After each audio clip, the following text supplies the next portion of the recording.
Es un atropello. Es contra la norma. No puede ser. Es lo peor. A polícia do Equador invadiu ontem à noite a Embaixada do México e prendeu o ex-vice-presidente Jorge Glass. Ele é condenado por corrupção e tinha pedido asilo político na missão diplomática. O México reagiu e rompeu as relações com o governo equatoriano. As imagens mostram o momento em que um carro da polícia do Equador sai da Embaixada do México levando preso o ex-vice-presidente equatoriano Jorge Glass, que estava asilado no prédio. O cônsul Roberto Canseco, de cabelo branco, que chefiava a embaixada, corre atrás do veículo e é derrubado no chão pelos policiais. Canseco disse que a ação policial foi uma barbaridade. É impossível violar uma embaixada. Esto no es posible. A ministra das Relações Exteriores do México, Alicia Bárcena, anunciou o imediato rompimento de relações diplomáticas com o Equador e que todo o pessoal diplomático do México no Equador está sendo retirado do país. O México vai recorrer à Corte Internacional de Justiça da ONU para denunciar o Equador por violação do direito internacional. Por violações ao direito internacional. Pela Convenção de Viena, de 1961, os prédios de uma missão diplomática são invioláveis. 193 países assinaram o texto, inclusive Equador e México. Forças de segurança do país anfitrião não podem entrar em embaixadas sem a permissão do chefe da missão. Jorge Glass tem 54 anos. Na década passada, era um dos políticos mais poderosos do Equador. Foi vice-presidente de Rafael Correa e, por um ano, vice de Lenin Moreno. Jorge Glass passou 5 anos na prisão, condenado pela Justiça do Equador por associação ilícita e suborno. O Ministério Público acusou Glass de liderar uma rede de corrupção que negociava contribuições de empresas para o partido de Rafael Correa e Lenin Moreno, e de ter recebido 13 milhões e meio de dólares de propina. Em novembro de 2022, conseguiu um habeas corpus. Mas em janeiro deste ano, a Justiça retomou a ordem de prisão. Um mês antes, Glass pediu asilo à Embaixada do México em Quito, onde esperava conseguir um salvo-conduto para viajar para a cidade do México. Em vez da autorização, o presidente equatoriano, Daniel Noboa, ordenou sua captura. A mais recente crise entre México e Equador começou na quarta-feira, quando o presidente mexicano Andrés Manuel López Obrador declarou que o assassinato do candidato Fernando Villavicencio, em agosto do ano passado, pouco antes do primeiro turno, foi decisivo para a eleição de Daniel Noboa 2 meses depois. Àquela altura na campanha, o atual presidente não aparecia entre os primeiros nas pesquisas. O governo Noboa considerou os comentários ofensivos e expulsou a embaixadora mexicana. Ontem, logo depois de prender Jorge Glass, o Equador divulgou um comunicado declarando que as embaixadas têm a finalidade de servir como espaço diplomático para estreitar as relações entre países, que nenhum criminoso pode ser considerado um perseguido político. Jorge Glass foi condenado com pena executória e teve mandado de prisão expedido pelas autoridades competentes, diz o comunicado. No texto, o Equador afirma que o México abusou de imunidades e privilégios concedidos à missão diplomática e que, ao conceder asilo diplomático ao ex-vice-presidente, contrariou o quadro jurídico convencional e que, por isso, a captura foi efetuada. No fim, afirma que o Equador é um país soberano e não vai permitir que delinquentes fiquem livres. Nos últimos anos, autoridades mexicanas concederam asilo ou refúgio a políticos ligados ao ex-presidente Rafael Correa. Hoje, o presidente mexicano afirmou que Jorge Glass era um refugiado, que tinha pedido asilo por perseguição política e que o México está rompendo as relações diplomáticas porque o Equador violou o direito internacional e a lei mexicana. Nestas imagens de hoje de manhã em Quito, vê-se o momento em que um carro blindado saía de um centro de detenção, levando preso o ex-vice-presidente Jorge Glass, transferido para uma prisão de segurança máxima, no porto de Guayaquil, onde estão presos os chefes do narcotráfico no Equador. Em nota, a Organização dos Estados Americanos disse que rechaça qualquer ação que ponha em risco a inviolabilidade dos locais das missões diplomáticas. O Brasil e outros países da região condenaram a ação do governo do Equador. A primeira reação do governo brasileiro veio por meio de uma nota oficial divulgada pelo Ministério das Relações Exteriores no fim da manhã. O Itamaraty disse que o Brasil condena, nos mais firmes termos, a ação empreendida por forças policiais equatorianas na Embaixada Mexicana em Quito, na noite de ontem. E que a ação constitui clara violação à Convenção Americana sobre Asilo Diplomático e à Convenção de Viena sobre Relações Diplomáticas. A nota relembra o artigo 22 da Convenção de Viena. Ele prevê que os locais de uma missão diplomática são invioláveis, podendo ser acessados por agentes do Estado receptor somente com o consentimento do chefe da missão. O Ministério das Relações Exteriores afirmou ainda que a invasão à Embaixada do México constitui precedente grave e que cabe repúdio enérgico, qualquer que seja a justificativa para o ato. Pouco depois, o presidente Lula também se manifestou sobre o assunto. Em uma rede social, Lula repostou a nota do Itamaraty com um comentário: "Toda a minha solidariedade ao presidente e amigo López Obrador", uma referência ao presidente do México, Andrés Manuel López Obrador. Países da região, governados por presidentes de diferentes correntes ideológicas, também condenaram nas redes sociais a invasão da Embaixada Mexicana, entre eles Argentina, Uruguai, Chile, Colômbia e Peru. Milhares de pessoas ocuparam as ruas de Tel Aviv agora à noite num protesto contra o governo israelense. Os manifestantes pediam a saída do primeiro-ministro Benjamin Netanyahu e um acordo para a libertação dos reféns israelenses sequestrados pelo Hamas em 7 de outubro. O grupo terrorista tem dito que não vai libertar ninguém enquanto não houver uma trégua nos bombardeios. Tropas de Israel recuperaram o corpo do refém Elad Katzir, no sul da faixa de Gaza. Mais de 100 israelenses ainda em cativeiro no território palestino. Em uma outra frente do conflito na fronteira entre o norte de Israel e o sul do Líbano, os combates entre o exército israelense e o grupo extremista Hezbollah já tiraram milhares de pessoas de casa. Dos dois lados desta fronteira, cidades fantasma. Desde o início da guerra em Gaza, os ataques entre Hezbollah e Israel desalojaram 150 mil pessoas destas vilas israelenses e libanesas. Do lado libanês, 90 mil tiveram que deixar suas casas. Do lado de Israel, foram 60 mil. Esta é a cidade israelense de Metula, um alvo frequente de foguetes do Hezbollah. Agora, as ruas estão assim.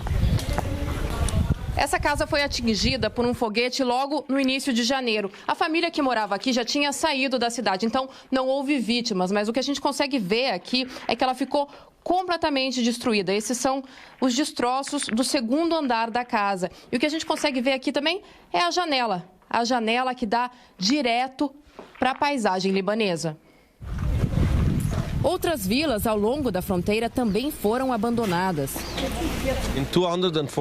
O chefe de segurança da cidade de Kiryat Moná diz que antes da guerra em Gaza não acreditava que as ameaças do Hezbollah fossem se concretizar.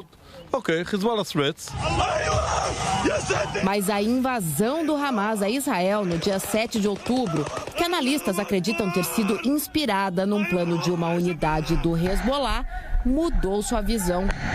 Precisamos eliminar a ameaça, diz Ariel. Não temos outra escolha. Esse aqui é o centro da cidade de Kiryat Moná, que também fica super perto da fronteira com o Líbano. E o que a gente pode ver é que não tem ninguém aqui. Um silêncio completo, um silêncio que só é quebrado pelos sons da guerra. Desde a guerra de 2006, Israel e Hezbollah trocam ataques ocasionais aqui. Com a atual guerra em Gaza, os ataques se intensificaram.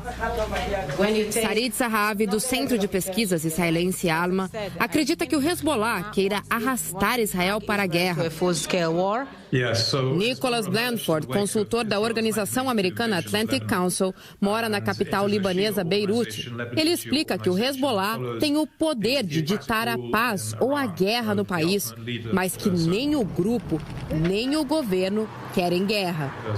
O Hezbollah não deveria estar presente no sul do rio Litani. Lá só deveriam estar as forças da ONU, mas não é isso que acontece. Eles estão fortemente armados lá. Da mesma forma, os israelenses estão ocupando parte de uma vila que fica do lado libanês do território desde 2006. E todos os dias sobrevoam o espaço aéreo libanês com jatos e drones. O pesquisador afirma que a popularidade dos militantes do Hezbollah ainda é forte, mas pode cair à medida que mais libaneses forem vendo suas casas destruídas e vidas interrompidas. A brasileira Inês Gomes vive numa cidade que já foi atacada 2 vezes, mas fora de onde o conflito está concentrado. Ela ouve ataques com frequência. Nosso dia a dia aqui no sul do Líbano é viver um dia de cada vez. O Hezbollah está em todo o sul do Líbano e ele está sendo alvo de ataques cirúrgicos. Então, você, por exemplo, está na rua e você não sabe quem é o alvo que está na frente no seu carro ou atrás de você. E se você está andando, você não sabe qual a hierarquia que ela tem dentro da organização. Então, tudo isso deixa a gente muito tenso. Todo o bombardeio que é feito de avião se escuta perfeitamente. Tem hora que você fica assim, em estado de pânico total. Os ataques israelenses ao sul do Líbano já mataram 270 militantes do Hezbollah e cerca de 50 civis, segundo a agência de notícias Reuters. O alvo é esta área, onde, segundo a resolução da ONU, o Hezbollah não deveria estar mais. É uma zona rural com plantações de tabaco, oliveiras e frutas cítricas. Do lado de Israel, o Hezbollah já matou 10 soldados e 7 civis israelenses. Os Estados Unidos têm demonstrado preocupação com a possibilidade de Israel iniciar uma guerra maior contra o Hezbollah, que poderia arrastar todo o Oriente Médio para o conflito. Enviados do presidente americano já visitaram Beirute e Tel Aviv para conversar com os envolvidos. O governo do Líbano, que não toma decisões pelo Hezbollah, já disse que não quer uma guerra. O Hezbollah afirma que vai manter os ataques enquanto a guerra em Gaza contra o Hamas continuar. E Israel já abriu a possibilidade de uma guerra maior. Amanhã no Fantástico você vai ver um levantamento exclusivo sobre a ação de traficantes. A seguir, a festa da Penha no Espírito Santo. E o sábado de títulos pelos campeonatos estaduais. Uma romaria em homenagem a Nossa Senhora da Penha, padroeira do Espírito Santo, está lotando as ruas de Vila Velha, que fica na região metropolitana de Vitória, agora à noite. Vamos falar ao vivo com o repórter Mário Bonella. Boa noite.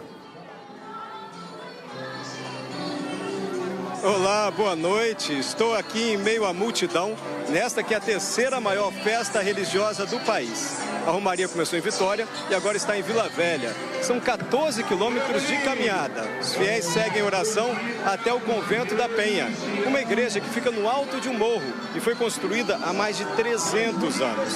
A festa da padroeira começou domingo passado, domingo de Páscoa, e vai até amanhã. Ao todo, são 50 missas e 10 romarias. Esta aqui, a Romaria das Famílias, é a maior delas. A festa de Nossa Senhora da Penha é uma tradição de 454 anos.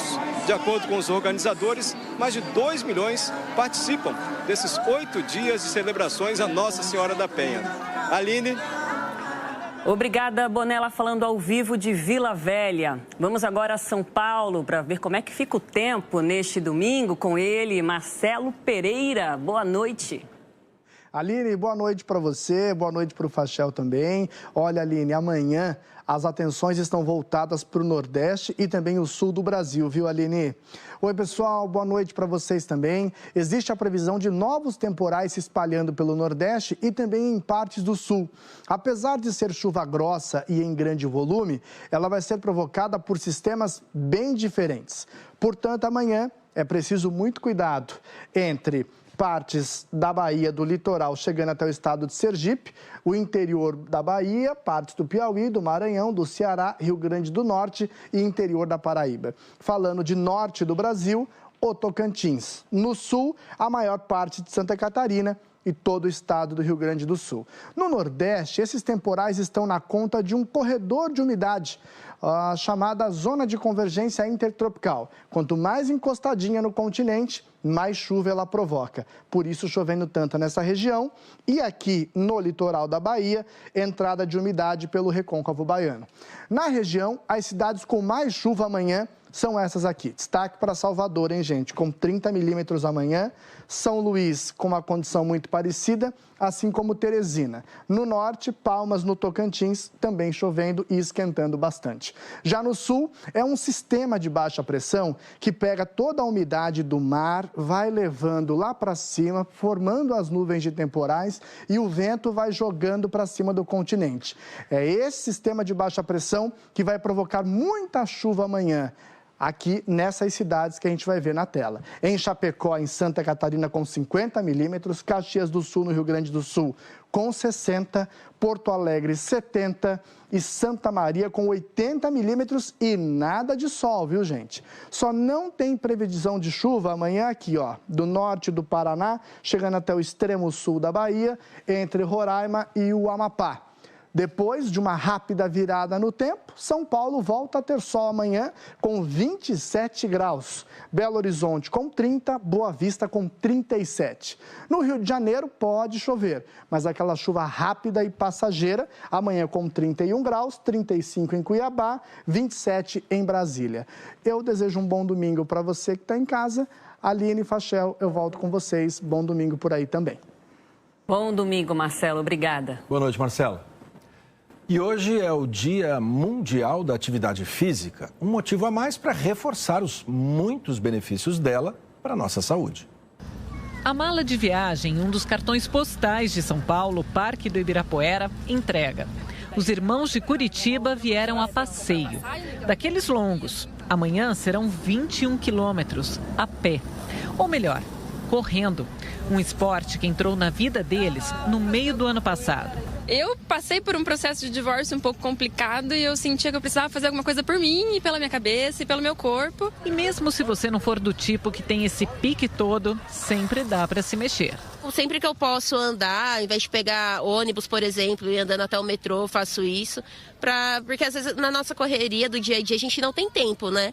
Toda hora a gente ouve uma notícia sobre o quanto se mexer é importante. É que esse é um tema que quanto mais os cientistas estudam, mais benefícios descobrem. 2 pesquisas recentes mostram que a atividade física ajuda na prevenção do câncer e de 2 tipos muito comuns na população. Um estudo sueco feito com 58 mil homens concluiu que os com mais capacidade cardiorrespiratória tinham 35% menos risco de terem câncer de próstata. Depois do câncer de pele, esse é o tipo que mais atinge os homens no Brasil. Nas mulheres, é o câncer de mama. Um estudo britânico com mais de 500 mil mulheres mostrou que as que faziam mais atividade física tinham 10% menos risco de desenvolver a doença. A Ana Luísa sempre fez esporte, mas o histórico da doença na família é uma motivação para nunca parar. Fortalece a qualidade de vida, o dia a dia, traz tanto o mental quanto o físico, né? Esse pesquisador do Instituto Nacional de Câncer explica que o ideal é fazer pelo menos 150 minutos de atividade física de intensidade moderada por semana. A recomendação é experimentar diferentes tipos de atividade física, diferentes modalidades, para encontrar aquela que a pessoa mais vai gostar. Toninho, 56 anos, Carlos, 61. exames em dia e em ordem. O esporte entrou na vida deles depois dos 40. E os amigos têm certeza que é uma fonte da juventude. Se você fazer uma atividade física, você vai acabar tendo um corpo mais jovem. Tem que começar para saber a sensação de bom para a sua vida, para a sua alma, e, enfim, é um remédio, né? Neste domingo, o Esporte Espetacular tem a decisão do gol amador mais bonito do Brasil. A seleção brasileira feminina de futebol perdeu para o Canadá na semifinal do torneio She Believes Cup, disputado nos Estados Unidos. A competição serve de preparação para os Jogos Olímpicos de Paris. O Brasil abriu o placar com Tarciane de pênalti. No segundo tempo, o Canadá empatou na cobrança de falta de Fleming, que Gilles completou de cabeça.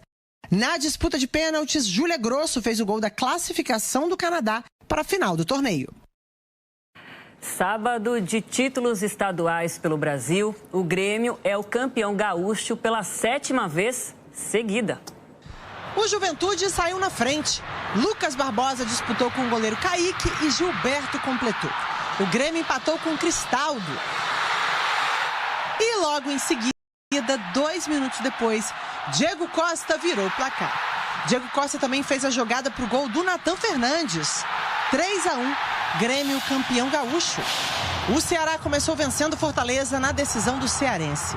Chute bonito do Saulo Mineiro. Escanteio para o Fortaleza e Lucero empatou. A decisão foi para os pênaltis. O goleiro Richard pegou a cobrança do argentino Machuca e a festa foi do Ceará. Na decisão do paranaense, Pablo chutou de fora da área e contou com desvio. Primeiro do Atlético Paranaense contra o Maringá. Christian foi derrubado pelo goleiro Deimison. Pênalti que Fernandinho bateu com categoria, 2-0. O Mastriani fez 3-0. Atlético Paranaense campeão estadual. O Cuiabá é campeão mato-grossense. Cleiton fez o gol do título, 1-0 sobre o União Rondonópolis. Festa do Cuiabá conquistando a taça pelo 4º ano seguido.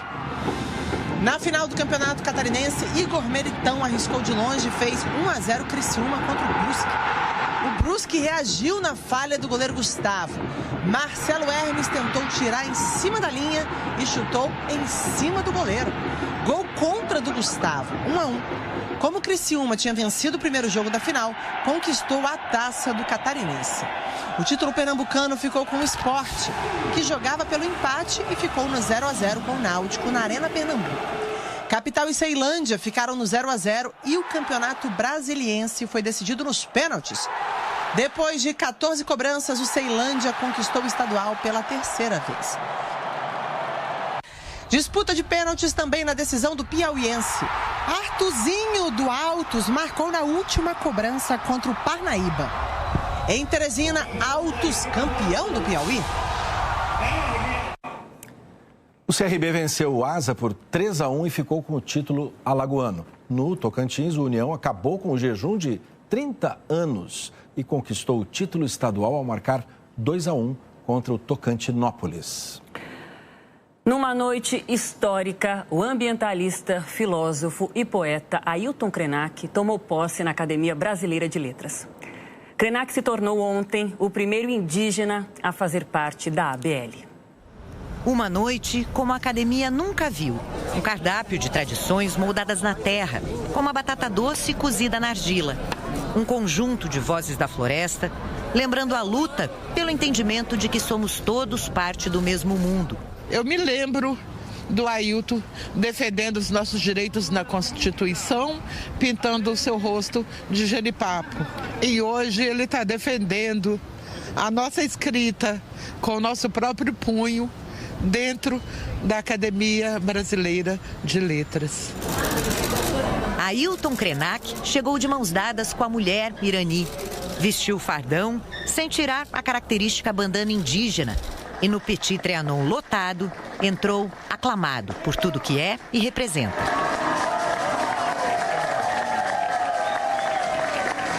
Poeta, filósofo, ambientalista, Krenak é o novo ocupante da cadeira número 5. O assento que acomodou a primeira mulher da ABL, Raquel de Queiroz, agora pertence ao primeiro autor indígena da academia. A atriz Fernanda Montenegro entregou o colar de imortal. e contou todo o tempo corrido até esse instante. 500 anos. A escritora Heloísa Teixeira recebeu, em nome da academia, o confrade que traz um novo tempo. Exatamente esse imenso universo da oralidade, o que ele de melhor traz para a Academia Brasileira de Letras, rompendo de uma só vez a tradição letrada e lusófona dessa casa. Autor de obras que nascem do poder da fala, em discursos que ganham o mundo depois de transcritos, Ailton Krenak faz da voz a sua letra. Se referir à oralidade como o oceano da oralidade é mais do que uma expressão poética. É reconhecer que nós somos herdeiros de tempos imemoriais, onde quase tudo que a gente sabe sobre nós, os humanos, e a Terra, vem desses registros. Ailton Krenak representa mais de 300 etnias reconhecidas pelos movimentos indígenas e diz que pretende trazer todas elas para dentro da ABL, abrindo os ouvidos da instituição literária dedicada ao cultivo da língua portuguesa para o que ele chama de sinfonia formada por essas centenas de línguas maternas. Citando o poema Eu Sou 300, de Mário de Andrade, Krenak dimensionou o tamanho de sua representatividade. Eu não sou mais do que um, mas eu posso invocar uns 300. Nesse caso, 305 povos.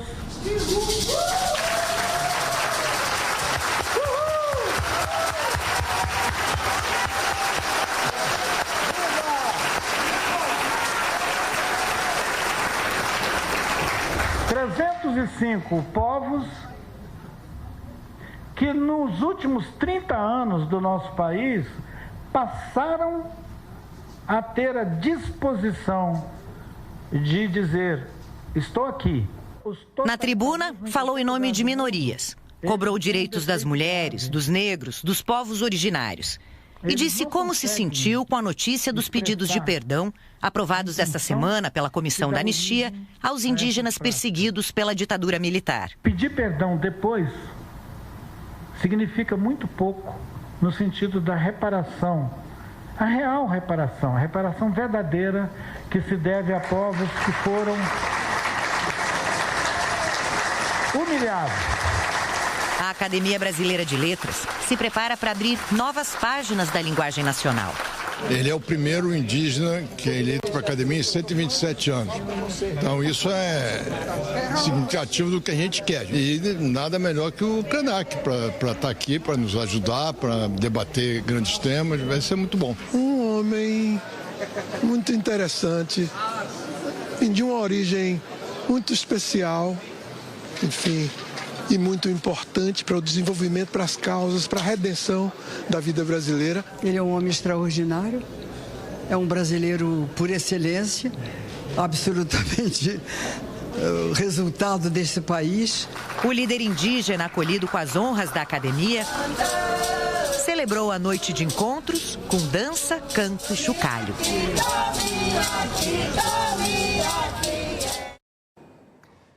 A seguir, a morte no Rio de Ziraldo, o criador do Menino Maluquinho. Morreu hoje, aos 91 anos, o cartunista e escritor Ziraldo. O nome diferente era uma combinação criativa dos pais, Dona Zizinha e seu Geraldo. Assim surgiu Ziraldo, o mais velho de 7 irmãos.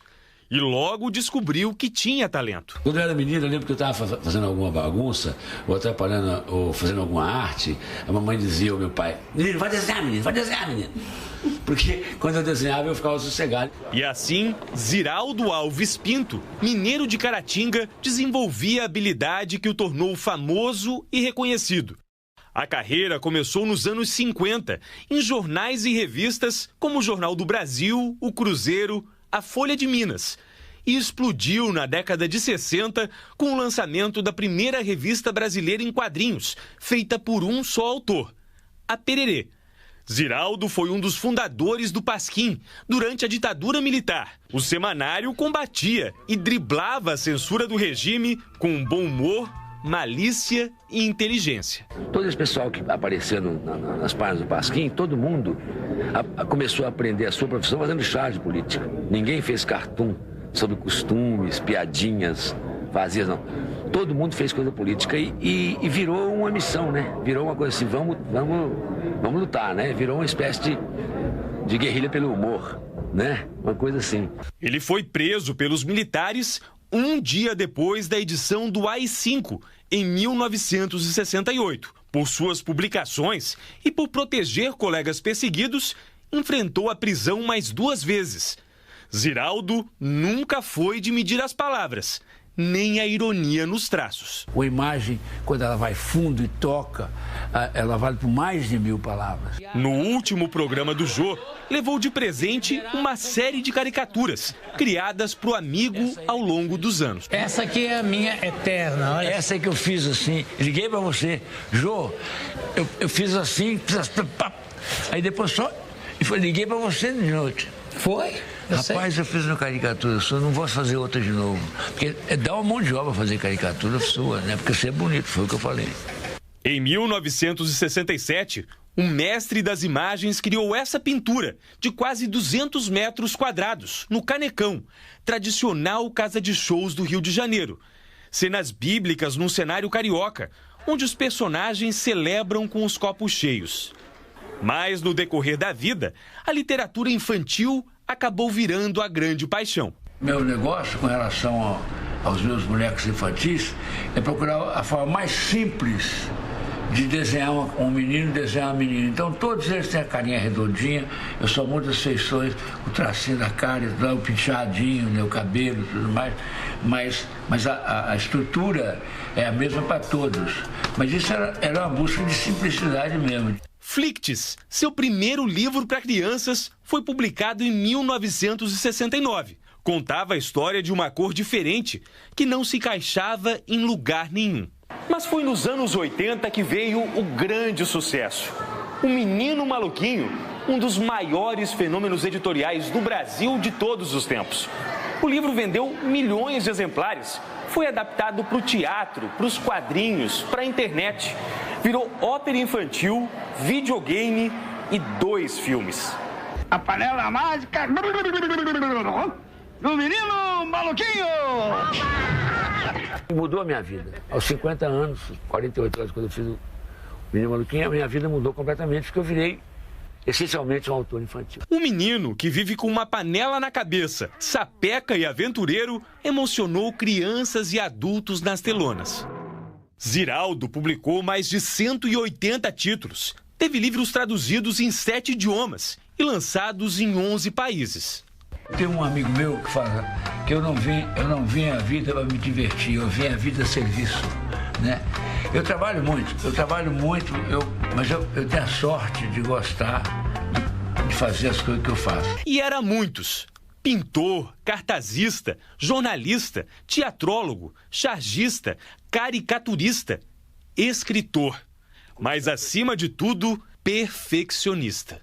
Enquanto todo mundo não achar que eu sou ótimo, igual eu acho, eu tenho que lutar para poder provar.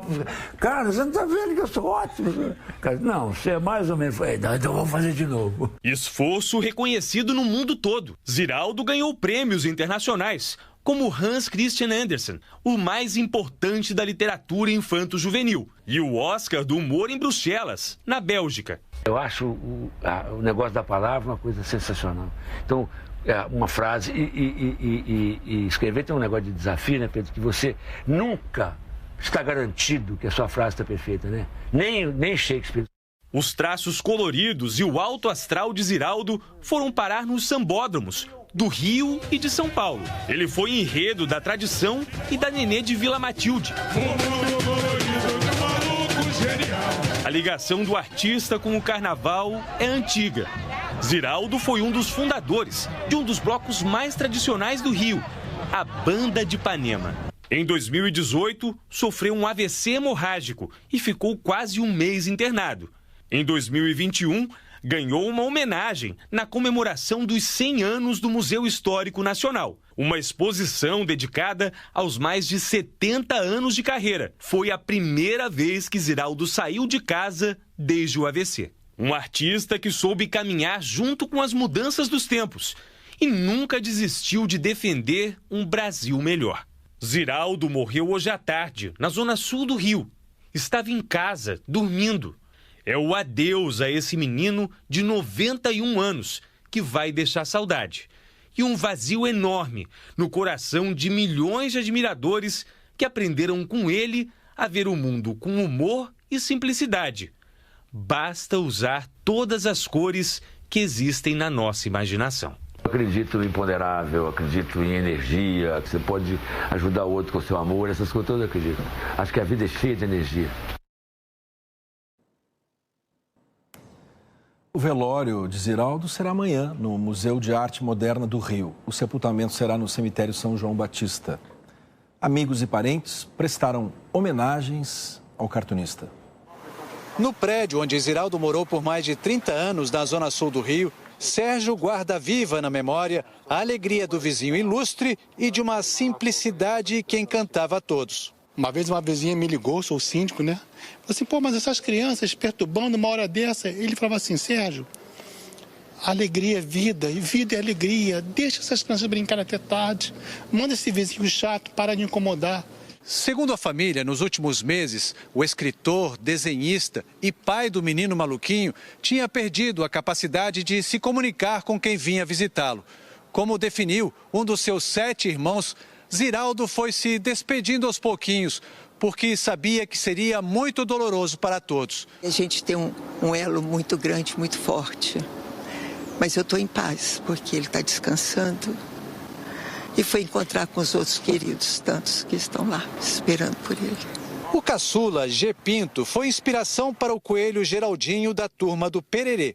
Que no final das contas, todos nós, irmãos, sobrinhos e tal, de certa maneira, bebemos dessa fonte, seguimos muito o Ziraldo, né? Foi emocionante, uma vida incrível. O Ziraldo tinha uma certa bronca de tecnologias. Às vezes ele mostrava um desenho e fazia questão de dizer, olha, foi tudo na mão. E é verdade que ele fazia na mão, ele tinha uma mão maravilhosamente firme e precisa, né? Olha, ele deixa uma mensagem de amor ao Brasil, de inclusão de todos os elementos da brasilidade. Desde a turma do Pererê, tinha lá uma criança negra, uma criança indígena, uma criança branca, brincando juntos. O que é o menino maluquinho? É uma mensagem de vamos brincar. As crianças, brinquem. Ele é influente para as crianças e no mundo dos adultos, né? Como um artista gráfico, né? Como um cartunista. Meu Deus, o Ziraldo sempre foi um deus, né? Para nós cartunistas, assim, o Ziraldo, ele tá lá em cima, assim. O cineasta Elvésio Raton foi quem dirigiu o filme Menino Maluquinho.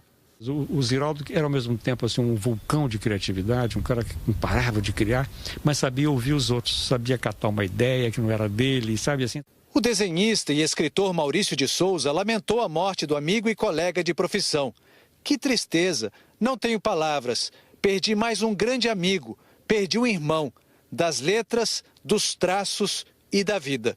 O presidente Lula disse, são inúmeras e diversas as contribuições de Ziraldo na defesa da imaginação de um Brasil mais justo, com democracia e liberdade de expressão. A ministra da Cultura, Margarete Menezes, comentou, uma perda irreparável. Ziraldo foi uma fonte de inspiração. Eu não sei o que dizer com o Ziraldo não estando mais aqui, mas o meu mundo começa, como na música, a cair, porque sem o Zira é tão diferente.